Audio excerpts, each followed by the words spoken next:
আপনারা দেখছেন একুশে টেলিভিশন।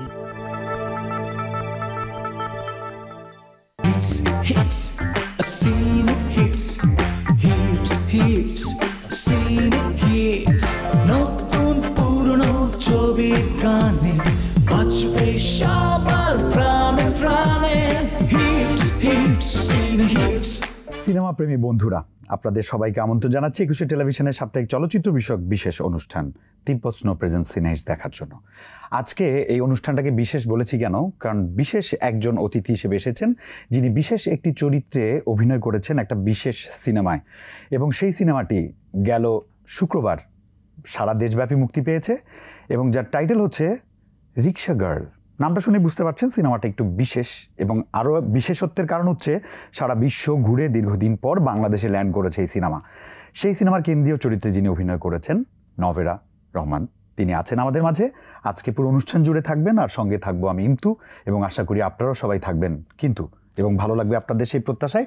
চলুন শুরু করি আমাদের আজকের তিব্বত স্নো প্রেজেন্স সিনেহিটস, এবং চলুন কথা বলি আমাদের আজকের অতিথির সঙ্গে। Novera, why your name is Novera? Novera নামের পিছনে একটা গল্প আছে। আমার মা ছোটবেলায় একটা বই পড়েছিলেন নভেরা আহমেদকে নিয়ে। উনি আমাদের দেশের খুব বড় একজন স্কাল্পচার ছিলেন। সো তার নামে আমার নামটা করা। আমার মা চেয়েছিলেন তার মতো আমি আর্টিস্ট হই। ছোটবেলা থেকে আর্ট করতাম, কিন্তু আর্টটাকে ক্যারিয়ার হিসেবে ফলো করা হয়নি। এখন অ্যাক্টিং করছি। ওকে, কেমন আছো? খুব ভালো আছি, থ্যাংক ইউ। এক্সাইটিং একটা সময় যাচ্ছে আমার। মাত্র দুদিন হলো, so it's too early two জাজ, বাট কেমন লাগছে? দর্শক কি বলছে? ফিডব্যাক কেমন? তোমাকে কেমন দেখাচ্ছে? মানুষ কিভাবে তোমাকে অ্যাকসেপ্ট করেছে অথবা ডিনাই করেছে, whatever it is. So how you feeling and what is your experience? এটা আরও কিছুদিন পরে বোঝা যাবে। আমরা যখন ফিল্মটা নিয়ে ঘুরেছিলাম দেশ বিদেশে, তখন খুব ভালো একটা রেসপন্স পেয়েছিলাম। আমাদের বাংলাদেশি যারা ডায়াসপোরা কমিউনিটি আছে, যারা বাইরে থাকেন, তারা অনেকদিন পরে ঢাকা থেকে খুব আলাদা ধরনের একটা ফিল্মটাকে দেখেছিলেন। সেটা দেখে তারা খুবই অ্যাপ্রিশিয়েট করেছিলেন কাজটাকে। আর আমার চরিত্রটা তো একটু বরাবরই কঠিন চরিত্র, কিন্তু বাচ্চাদের চরিত্র। সো বাচ্চাদের কাছ থেকেও সেই অ্যাপ্রিসিয়েশনটা পেয়েছি। অনেক বিদেশি বাচ্চারাও আমাকে আমার দেশ নিয়ে প্রশ্ন করেছে। ওই জায়গাগুলো থেকে খুব মজা লেগেছে এটা প্রমোট করে। দেখো, দেশের মানুষের ভালোবাসা দেখানোর সুযোগ তো মাত্র শুরু হলো, কিন্তু এই যে বিদেশে বিভিন্ন দেশের আন্তর্জাতিক চলচ্চিত্র উৎসবে এটা পার্টিসিপেট করে কোথাও পুরস্কৃত, কোথাও প্রশংসিত, কোথাও আলোচিত হয়েছে, সেই ব্যাপারটা যদি একটু শেয়ার করতে। এবং সামওয়্যার ইউ অ্যাটেন্ডেড, রাইট? আমি খুব বেশি একটা ফেস্টিভ্যাল অ্যাটেন্ড করতে পারিনি। লন্ডনের একটা ফেস্টিভ্যালে ছিলাম, জার্মানির শিলিঙ্গেল ফিল্ম ফেস্টিভ্যাল, যেখানে আমাদের ছবিটা টপ অ্যাওয়ার্ড পেয়েছে। সেইখানে আমি অনলাইনে জয়েন করি তাদের সাথে, এবং অনলাইনে live I took questions from the children. ওখানে অনেক বাচ্চা কাচ্চারা এসেছিলেন এবং তাদের কাছ থেকে আমি প্রশ্ন নিচ্ছিলাম, এবং তাদের অনেক ধরনের কিউরিওসিটি ছিল ঢাকা সম্বন্ধে জানার জন্য, আমি ক্যারেক্টারে ঢোকার জন্য কি কি করেছি সেগুলো জানার জন্য। তো সেই এক্সপিরিয়েন্সগুলো অনেক অনেক ভালো ছিল। আর বইটা তো আসলে কিশোরদের নিয়ে একটা বই, যেই বইটার উপরে বেস করে আমরা ফিল্মটা বানিয়েছি। তো এই যে মানুষের কাছ থেকে ফিল্মটার কথা শুনতে আসলে খুবই ভালো লাগে। We will discuss more about this film, but before that I would love to know, and I would love to let the audience know, তোমার শুরুটা কিভাবে, কবে, কিভাবে, কোথায়? জি, আমার শুরুটা খুবই ছোট থাকতে। আমার মা একজন অভিনেত্রী। ওয়েল, নট দ্যাট ছোট এনিমোর। আমার মা অভিনেত্রী ছিলেন, হ্যাঁ, এখনো অভিনয় করছেন। তার একটা বিটিভিতে একটা নাটক চলছিল, যেখানে তার একটা নিউবর্ন বেবি ছিল। তো যেই আর্টিস্টকে আনা হয়েছিল, চাইল্ড আর্টিস্ট, সে ফেল করেছিল সামহাও। সো তারপরে আমাকে আনা হয়, রীতিমতো জোর করে আনা হয়। আমার মা চাইনি আমি যাই। হ্যাঁ, আমার বয়স ছিল তখন 4 মাস বয়স। তো সেটা গিয়ে মার সাথে যেহেতু কেমিস্ট্রি ছিল, সেটাই হচ্ছে ক্যামেরায় ফুটে উঠেছে। সো সেখান থেকে আসলে অ্যাক্টিংটা শুরু। ছোটবেলায় অনেক অনেক ধরনের কাজ করেছি, টিভিতে কাজ করেছি, রেডিওতে কাজ করেছি। তারপরে আমি কানাডায় যাওয়ার পরে ওখানে থিয়েটার নিয়ে পড়াশোনা করি, থিয়েটার আর ইকোনমিক্স নিয়ে পড়াশোনা করছিলাম। সেখানে একটা ভালো রেসপন্স পাওয়ার পরে আসলে মনে হয় যে না, আবার ফেরত গিয়ে একটু সিরিয়াসলি মনে হয় অ্যাক্টিং করা যায়। তারপর আমি ঢাকায় এসে রুবাইত হোসেনের মেড ইন বাংলাদেশ করি, আরও কয়েকটা শর্ট ফিল্ম করেছি, টিভি শো করেছি। তারপরে এসে রিক্সা গার্ল। ওকে, তুমি তো প্রোডাকশনেও কাজ করো, maybe if I am not wrong. জি, আমি ক্যামেরার পেছনে অনেক কাজ করি। অনেক ছোটবেলা থেকেই কাজ করতাম। এখন পুরোদমে প্রযোজক হিসেবে কাজ করছি, অ্যাডভার্টাইজিং স্পেসে আছি। আমি লন্ডন থেকে মাস্টার্স কমপ্লিট করেছি ফিল্ম অ্যান্ড টেলিভিশন প্রডিউসিং এর উপরে। তারপর আমি এলএতে কাজ করেছি অনেকদিন। আমি ওখানে ডেভেলপমেন্টের কাজ করেছি, স্ক্রিপ্টের উপরে অনেকদিন ধরে কাজ করেছি। এখন ফুল টাইম অ্যাডভার্টাইজিং এ আছি। But what did you do in Canada? কানাডায় আমি ইকোনমিক্স আর থিয়েটার নিয়ে পড়াশোনা করেছিলাম। আচ্ছা, ওকে। থিয়েটারের সব ধরনের অ্যাসপেক্ট, অ্যাক্টিং থেকে থিয়েটারের সেট বানানো থেকে লাইটিং থেকে সব ধরনের জিনিস আমাদেরকে শেখানো। Where in Canada? এটা খুবই ইস্টে একটা ছোট্ট একটা শহর, সেন্ট থমাস ইউনিভার্সিটি নামে একটা ইউনিভার্সিটি, ফ্রেডারিটনে ছিল। ঠান্ডা অনেক? অনেক ভয়াবহ ঠান্ডা, -40 ডিগ্রিজ। আমি যেই 3টা বছর ছিলাম সেই 3টা বছর অনেক অনেক ঠান্ডা ছিল। সো তখন আমি মনে হচ্ছে না আমি ঢাকায় চলে যাই, ঢাকার গরমটা আরো সহনীয়। হ্যাঁ হ্যাঁ। ওকে, এটা বানিয়েছেন আমাদের অমিতাভ ভাই। জি। তারও হচ্ছে বিজ্ঞাপন সেক্টরে অসংখ্য কাজ, অসংখ্য এক্সপিরিয়েন্স, এবং আয়নাবাজির পরে এটা তার সেকেন্ড সিনেমা। জি। So how did you get connected with him? Amitabh ভাইয়ের সাথে আমার খুবই র্যান্ডমলি রাস্তায় পরিচয় হয়। আমি একটা ফটোশুটে ছিলাম, সেখানে আমার মা অমিতাভ ভাইয়ের সাথে পরিচয় করিয়ে দেয়। অমিতাভ ভাই হয়তো কাছেই শুটে ছিলেন, এবং তার কয়েক সপ্তাহ পরে অমিতাভ ভাইয়া কলড মি অ্যান্ড সেড যে রুবাইয়ের থিয়েটার করেছে এরকম মেয়ে অডিশন করতে যাচ্ছে, তুই যাবি, ঘুরে আয়। তো তখন আমি রুবায়েত হোসেনের অডিশনে যাই, কোনো কিছু না জেনে যাই যে মেরিন বাংলাদেশের জন্য যে কি ধরনের কাজ বা কি ধরনের ডিরেক্টর, কোনো কিছু না জেনে আই শোড আপ। অ্যান্ড সেই অডিশনে আমার অডিশন নেওয়ার পরপরই রুবায়েত তারপর সাথে আই গট কাস্টেড। আর তারপর যখন মেরিন বাংলাদেশ করছিলাম তখন হচ্ছে অমিতাভ ভাই রিক্সা গার্লের জন্য রিক্সা গার্ল খুঁজছিলেন। তখন তিনি পুরো বাংলাদেশে সে অডিশন করছিলেন। তখন গিয়ে রুবায়েত আপু কয়েকবার অমিতাভ ভাইকে বলছে যে মেবি নভেরাকে দেখা যেতে পারে। তারপর অমিতাভ ভাইয়ের সাথে আরেকটা টিভিসি করেছি। টিভিসিটা একটু টেস্টের মতো ছিল যে আমাকে দেওয়া হবে কিনা, টিমের সাথে কাজ করতে পারে কিনা। সেই পরীক্ষায় পাশ করার পরে গিয়ে রিক্সা গার্লে অডিশন করলাম। অডিশনেরও তো একটা গল্প আছে, around 300 more than 300 odd contestant থেকে দে সিলেক্টেড ইউ। জি জি। তারা আমাকে অডিশন করার আগে তারা একটা ওপেন কাস্টিং কল করেছিল পুরো বাংলাদেশে। সেখানে আই থিঙ্ক 300 জন মেয়ের মতো অডিশন দেয়।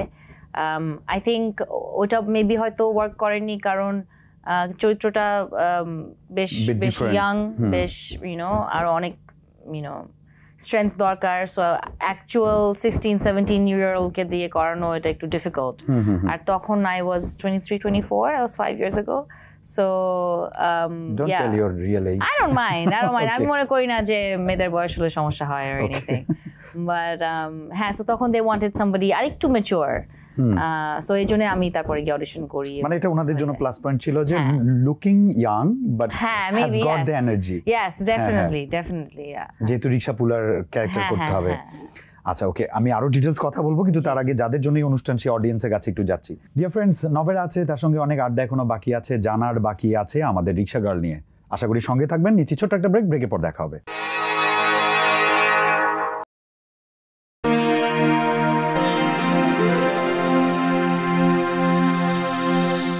ব্রেকের পর I welcome you back to your favourite show Tibet snow present সিনেজ। আপনাদের একজন প্রিয় মানুষ আছে, বিশেষ করে আমার প্রিয় মানুষ, কারণ প্রিয় মানুষের মেয়ে সে, তার সঙ্গে কথা বলি। নভেরা, এটা তো শুটিং হয়েছে বেশ আগে, যেহেতু দীর্ঘদিন সারা বিশ্বে এটা ঘুরে বেরিয়েছে। শুটিংটা কবে হয়েছে? শুটিংটা আমার মনে হয় শুরু করেছি 2018 সালে, শেষমেশ শেষ করেছি 2019 সালে। আমরা কয়েকটা আমাদের কিছু প্যাচ শুট প্রপোর্শনালি ছিল, হ্যাঁ, ভাগ করে করে শুট করতে হয়েছিল। তারপরে তো কোভিড শুরু হয়ে গেল। কোভিড শুরু হয়ে যাওয়ার পরে 2 বছর, যেই 2টা বছর আসলে বাংলাদেশের থিয়েটার যে আসার কথা ছিল সেই 2টা বছর আসলে আমরা মিস করে গিয়েছি। সো এই জন্য আমরা ডিরেক্টলি গ্লোবাল রিলিজে যাই। নিউ ইয়র্কে ফার্স্ট রিলিজ পাই, তারপরে LA এবং আমেরিকার অনেকগুলো শহরে রিলিজ পাওয়ার পরে গিয়ে অন্য মার্কেটগুলোতে ঢুকে, হ্যাঁ, আর এখন বাংলাদেশে আসছে। খুশির খবর। যখন এটা নিউ ইয়র্কে রিলিজ হয়েছিল তখনই কিন্তু একটা সাড়া পড়েছিল বাংলাদেশি ইন্ডাস্ট্রিতে, বাংলাদেশি নিউজে এটা নিয়ে ব্যাপক চর্চা হয়েছে, এবং এটা তো সম্ভবত যৌথ প্রযোজনা একটা ফিল্ম। জি, এটা আমাদের প্রোডিউসার আমেরিকান এবং বাংলাদেশি প্রোডিউসার, এবং ইটস আ কো-প্রোডাকশন। সো আমাদের বাংলাদেশের থেকে মেজাবিন রেজা মৌ আর আসাদুজ্জামান সকাল ভাই আমাদের প্রোডিউসার, তারা আমাদের আমেরিকান যে প্রোডিউসার এরিক অ্যাডামস, তার সাথে হচ্ছে কোলাবোরেট করে এই ফিল্মটা বানানো হয়। এটার ফাইন্যান্সিংও বেশ গ্লোবাল। এবং এটা গ্লোবাল মার্কেটের জন্যই তৈরি করা হয়েছিল। And I can say it's a global film. জি অবশ্যই এটা গ্লোবাল ফিল্ম। আমাদের স্ক্রিন রাইটার থেকে শুরু করে আমাদের ডিওপি থেকে শুরু করে অনেকজনের হাত দিয়ে হচ্ছে এই ফিল্মটা বানানো হয়েছে, অনেক গ্লোবাল ট্যালেন্টের হাত দিয়ে এই ফিল্মটা বানানো হয়েছে। আর মানে আমরা তো প্রথমে ইংলিশে করেছিলাম ফিল্মটা বিদেশি অডিয়েন্সের জন্য, তো এখন যে ভার্সনটা আসছে বাংলাদেশে এটা হ্যাঁ এটা বাংলাদেশি ভার্সন, সো আশা করি মানুষের ভালো লাগবে। Okay, so who have selected you, Amitabh Reza or the Bangladeshi producers or the American producer? I think এটা সবাই মিলেই এটা সিলেক্ট করেছিল after discussion. হ্যাঁ, কারণ আমার যে অডিশনটা খুব ডিটেইলড একটা অডিশন ছিল। আমি অডিশনে রিকশা চালানোর চেষ্টা করেছিলাম, অডিশনে পারিনি। অমিতাভ ভাই বলেছে? হ্যাঁ, অমিতাভ আমার জন্য ভাই একটা রিকশা নিয়ে আসছিল যে এটা উঠে চালায় দেখ পারিস কিনা, কিন্তু আমি পারিনি। তখন গায়ে আসলে একদমই জোর ছিল না। পরে যেটা আমার অনেক ওয়ার্কআউট করে আমার সেই হ্যাঁ স্ট্রেংথটা গেইন করতে হয়েছে। তারপরে আমাকে রং তুলিয়া রং ধরে দেওয়া হলো যে তুমি ফ্লোরে যা খুশি তাই আঁকো। আমি ফ্লোরে যা খুশি তাই আঁকলাম নিজের ফ্লেক্সিবিলিটি বোঝানোর জন্য। হ্যাঁ না কতটুকু ফ্লেক্সিবল? হ্যাঁ অবশ্যই, কিন্তু অমিতাভ ভাই মনে হয় একজন আর্টিস্ট খুঁজছিলেন। আচ্ছা, কারণ হাতের তুলির কাজ আছে ক্যামেরায়, যে আমি আঁকছি এরকম অনেকগুলো শট আছে, সো আঁকতে জানতে হবে। তো আঁকতে জানতে পারি কিনা, আবার পার্সোনালিটি আছে কিনা, আবার ছেলে সাজতে পারবো কিনা, এরকম অনেকগুলো আই থিঙ্ক অনেকগুলো বিষয় বিবেচনা করে হয়তো আমাকে কাস্ট করেছে। এখন মানুষজন দেখে ফিল্মটাকে বলতে পারবে যে কাস্টিং ঠিক ছিল না। আফটার প্রিপারেশন যখন শুটিং শুরু হলো, কি কি চ্যালেঞ্জ সামনে এসেছিল? শুটিং এর সময় আমাদের খুব বড় একটা চ্যালেঞ্জ ছিল যে আমরা তো প্রথম অংশটুকু আমরা পাবনায় শুট করেছি, ওটা খুবই কন্ট্রোলড ছিল, that was easy as planned. হ্যাঁ, as planned। কিন্তু ঢাকায় যখন চলে আসলাম, ঢাকায় তো অনেক সিন আছে যেখানে আমি রাস্তার মধ্যে দৌড়াদৌড়ি করছি, গুলশান 2-এ দৌড়াচ্ছি, ঢাকার সব ধরনের এলাকায় আমি রিক্সা চালাচ্ছি, অলিতে গলিতে, টঙ্গীতে, ধানমন্ডিতে, এবং পিক আওয়ারে, রাইট, যখন জ্যাম আছে, যখন অনেক রিক্সা চলছে, সেই সব রিক্সার মাঝখান দিয়ে আমি রিক্সা চালাচ্ছি এবং আমার কোনো আইডিয়া নাই যে আমার ক্যামেরাটা কোথায়, রাইট। সো আমরা খুব গেরিলা শুটিং করেছি, কারণ মানুষজন জানলেই হচ্ছে ফার্স্ট অফ অল এরিয়াটা কন্ট্রোল করা যাবে না, সেকেন্ডলি সবাই যদি ক্যামেরার দিকে তাকায় তাহলে তো শটটা নষ্ট হয়ে গেল। তো এই ধরনের অনেক টেকনিক্যাল চ্যালেঞ্জেস ছিল। অ্যাক্টিং এ তো আমার নিজের মা আছেন, মোমেনা চৌধুরী আছেন, আমার নিজের মায়ের চরিত্র প্লে করছেন। তারপরে নরেশ ভুইয়া, উনি আমার বাবার চরিত্র প্লে করেছেন। এর পাশাপাশি আছেন অ্যালেন শুভ্র, অনেক ভালো একজন অভিনেতা, উনি প্লে করেছেন বারেকের চরিত্র, আমার কনফিডেন্ট ইন দ্য ফিল্ম। তারপরে আমাদের স্পেশাল গেস্ট অ্যাপিয়ারেন্স আছে চম্পা আপার সাথে কাজ করেছি, অনেক মজা লেগেছে সেটে কাজ করতে। ওনার মতো একজন পার্সোনালিটি সামনে বসে আছেন এবং তার সাথে গিয়ে আমি অনেক ধরনের ইন্টিমেট সিন আছে ওনার সাথে। আমার সাধারণত বলা হয়ে থাকে চম্পা আপু স্ক্রিনে একরকম, অ্যাজ এ পার্সন আরেক রকম, খুব আহ্লাদি, আহ্লাদ করে কথা বলেন। Is it true or? হ্যাঁ, আমি তো তাকে আসলে খুবই অমায়িক একটা মানুষ হিসেবে দেখেছি। আমি আসলে তার এই যে অনস্ক্রিন পার্সোনা আছে না, তার অনস্ক্রিন পার্সোনার কথাটা আমি জানি না। আমি জানি যে সে অনেক নাইস, অনেক সুইট একটা রিয়েলটাই জানতে। হ্যাঁ, আমি রিয়েলটাই জানি, রিয়েলটাই দেখেছি, রিয়েলটাই জানি। তো হ্যাঁ, উনি যখন সেটে আসতেন অনেক কমফোর্টেবল একটা এনভায়রনমেন্ট থাকতো। Okay, let's get back to our audience. My dear friends, আরো আড্ডা হবে। আড্ডা ফাঁকে ফাঁকে আমরা জানার চেষ্টা করবো আমাদের নভেরাকে, এবং আমরা জানার চেষ্টা করবো রিক্সা গার্লকে। আমাদের সঙ্গেই থাকুন।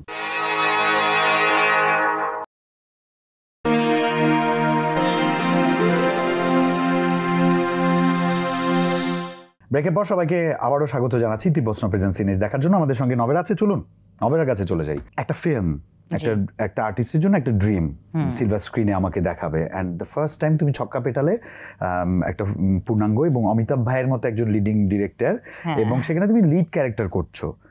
ডাবিং তো ফার্স্ট টাইম এক্সপেরিয়েন্স নেই, এর আগে ডাবিং করা হয়েছে? না, এর আগে প্রচুর ডাবিং এর কাজ করেছি, নিজেও ভয়েস আর্টিস্ট ছিলাম, ইউকে তেও ডাবিং এর কাজ করেছি। সো ডাবিং করতে গিয়ে বাংলাটাও কি তুমি করেছো? জি, বাংলাটাও আমি করেছি।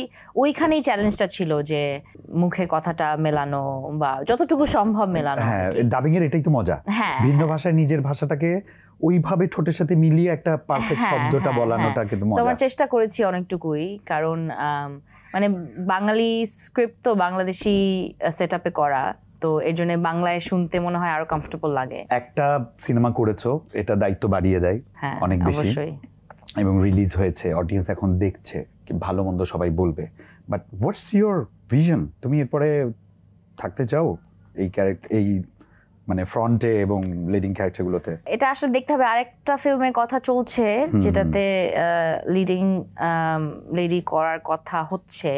দেখি যদি সেটা হয় তাহলে এই বছরে আরেকটা ফিল্ম কমপ্লিট করব, না হলে তো আমি আসলে ফুল টাইম প্রযোজনা করছি, ওটাই করতে থাকবো। ওটাই আমার আসলে, ওটা আমার মূল ক্যারিয়ার বলতে গেলে, to be honest with you.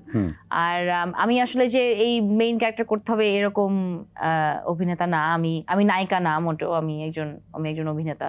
So আশেপাশে ব্যাটে বলে মিলে গেলে, ভালো স্ক্রিপ্ট হলে অবশ্যই কাজ করবো। ওকে, সো এটাই খুব ভালো, কারণ যেটা তুমি পারো সেটা কেন নিজেকে বঞ্চিত করবে ওই সুযোগ থেকে। আমাদের বর্তমানে বাংলাদেশের ফিল্ম ইন্ডাস্ট্রিতে যে সিনেমাগুলো রিলিজ হচ্ছে, কম বেশি খোঁজ খবর রাখোই, দেখোই, এবং ওটিটি প্ল্যাটফর্মগুলো একটা ভালো রোল প্লে করছে ভালো কিছু ফিল্মকে পেট্রোনাইজ করার ব্যাপারে। ওভারঅল তোমার অবজারভেশন কি বলছে? আমাদের ফিল্ম কোন দিকে যাচ্ছে? এই দিকে যাচ্ছে নাকি এমন যাচ্ছে নাকি এমন যাচ্ছে?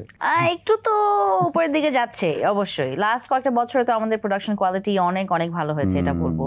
হয়তো কিছু খাতে আমাদের এখনো ডেভেলপমেন্ট করার হয়তো বিষয় আছে, হয়তো আমরা যখন স্ক্রিন রাইটিংটা লিখি তখন হয়তো আরেকটু বেটার করা যেতে পারে। আমাদের অ্যাক্টিংও আমি নিজেকে ইনক্লুড করে বলবো আরো ভালো হতে পারে। কিন্তু আমি মনে করি অবশ্যই আরো ভালোর দিকে যাচ্ছে। এবং বাংলাদেশে যে কয়টা ওটিটি প্ল্যাটফর্ম আছে তারা যে কাজগুলোকে স্পন্সর করছে, এটা খুবই স্পেসিফিকভাবে, মানে খুবই ক্লিয়ারলি দেখা যায় যে আগের কাজ থেকে একটু বের হয়ে এসে, প্রেমের নাটক থেকে বের হয়ে এসে আমরা একটু ডিফারেন্ট কিছু জিনিস প্রেজেন্ট করার চেষ্টা করছি। সো এটা আরও হবে। আর আশা করি এখন তো বাংলাদেশের যে কাজগুলো, এগুলো ইন্টারন্যাশনাল মার্কেটে যাওয়া শুরু করেছে, মানুষের আগ্রহ তৈরি হচ্ছে, হ্যাঁ আগ্রহ তৈরি হচ্ছে, এবং কো প্রোডাকশনস গুলো হচ্ছে। সো কো প্রোডাকশন হলে বাজেটটা বাড়বে, অডিয়েন্সের রিচটা বাড়বে, আরো ভালো কাজ দিতে পারবো আমরা ইনশাল্লাহ। একটা প্রশ্ন, এটা হচ্ছে অডিয়েন্সের হয়ে, সেটা হচ্ছে যারা এখনো হলে গিয়ে দেখেনি মুভিটা, তারা কেন যাবে, কেন দেখবে রিক্সা গার্ল? এটার দুটো কথা আছে। অডিয়েন্স, আপনারা রিক্সা গার্ল দেখতে যাবেন কারণ রিক্সা গার্ল একেবারেই ঢাকার একটা গল্প। ঢাকার বাইরে থেকে অহরহ মেয়েরা ঢাকায় আসে নিজের সংসারকে সাপোর্ট করার জন্য, নিজেকে গড়ে তোলার জন্য। সো সেই স্ট্রাগলের গল্পটাই ঢাকার গল্প। আর কিছু না হলে আমার রিক্সা চালানো দেখতে আসবেন, আশা করি ভালো লাগবে। ওকে, অমিতাভ ভাই যেহেতু বানিয়েছেন, আমরা আয়নাবাদ জিতে হতাশ হইনি, এবং অবশ্যই আমরা রিক্সা গার্লেও হতাশ হব না, সেই প্রত্যাশা যারা দেখেননি ওটা দেখবেন সেই আশা করি। তোমাকে অনেক ধন্যবাদ, এখন ব্যস্ত প্রমোশনাল সময়, সব জায়গায় দৌড়াদৌড়িতে আছো, তারপর আমাদের জন্য সময় রেখেছো, এই জন্য অবশ্যই ইটিভির পক্ষ থেকে, তিব্বত সিনেসের পক্ষ থেকে, আর ইন্তু রাতিশের পক্ষ থেকে অনেক অনেক ধন্যবাদ। অনেক ধন্যবাদ, থ্যাংক ইউ, ওয়েলকাম। দর্শক বন্ধুরা, আমরা আমাদের এই আয়োজনগুলোতে চেষ্টা করি যে জিনিসগুলো আপনাদের জানা উচিত কিন্তু এখনো জানেননি অথবা সুযোগ হয়নি, সেই সুযোগগুলো আপনাদের সামনে তুলে ধরার। আজকে নভেরাকে আমরা নতুন রূপে আপনাদের সামনে তুলে ধরার চেষ্টা করেছি, এবং চেষ্টা করেছি রিক্সা গার্ল সম্পর্কে কিছু একটা ধারণা দেওয়ার। যদি এটাতে আমরা সাফল্য পাই, কখন আপনারা হলে যাবেন যখন, তখন বুঝবো যে আমাদের আজকের এই চেষ্টাটা সার্থক হয়েছে। এই প্রত্যাশা নিচ্ছি যে আপনার বাড়ির পাশের হলে গিয়ে সিনেমাটা দেখবেন, একা না, প্রিয় মানুষ এবং পরিবারের সবাইকে নিয়ে দেখবেন, সেই প্রত্যাশায় আজ বিদায় নিচ্ছি। নেক্সট উইক আবারও দেখা হবে। ভালো থাকবেন, সুন্দর থাকবেন এবং এই চ্যানেলের সঙ্গেই থাকবেন, সেই প্রত্যাশায় আজ বিদায়।